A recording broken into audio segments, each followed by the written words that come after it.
মাঝরাত, চারদিকে নীরবতা। সিংড়া উপজেলার বিষ্ণুপুর গ্রামের পোনা মাছ ব্যবসায়ী রফিকুল ইসলাম রুবেল তখন গভীর ঘুমে আচ্ছন্ন। কিন্তু সেই ঘুমই যে তার জীবনের শেষ ঘুম হবে তা হয়তো কল্পনাও করেননি তিনি। নিজের পরম আপনজন স্ত্রী আর কলিজার টুকরো সন্তানই তখন অন্ধকার ঘরে হাতে দাঁড়িয়ে। উদ্দেশ্য রুবেলকে শেষ করা। এক এই নিভে যায় রুবেলের জীবন প্রদীপ। নিজের সবার ঘরেই নিজ পরিবারের হাতে হারান এই মৎস্য ব্যবসায়ী।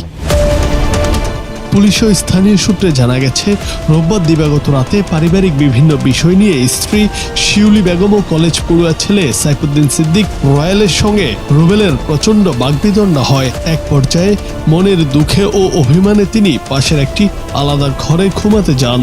অভিযোগ উঠেছে, গভীর রাতে সেই সুযোগেই মা ও ছেলে মিলে অত্যন্ত ঠান্ডা মাথায় রুবেলকে হত্যা করে। সোমবার সকালে ঘর থেকে তার দেহ উদ্ধার করা হয়। তারপর অভিযুক্ত মা ও ছেলে ঘটনাটি ধামাচাপা দেওয়ার জন্য নানা নাটকীয়তার আশ্রয় নিলেও শেষ রক্ষা হয়নি।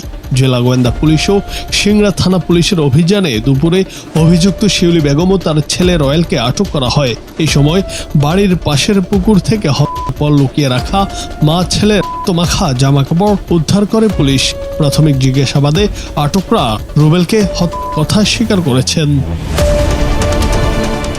সিংড়া থানার ওসি মোহাম্মদ রফিকুল ইসলাম ঘটনার সত্যতা নিশ্চিত করেছেন। এদিকে বিষ্ণুপুর গ্রামে চলছে শোকের মাতম। সাধারণ মানুষের দীর্ঘশ্বাসে আজ একটাই প্রশ্ন বারবার ঘুরপাক খাচ্ছে, সংসার যেখানে ভরসার জায়গা সেখানে যদি আপনজনরাই ঘাতক হয়ে ওঠে তবে মানুষ বিশ্বাস করবে কাকে?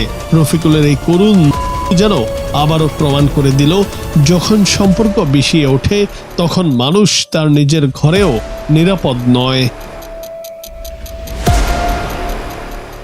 জুনায়েদ আহমেদ, বাংলা টিভি।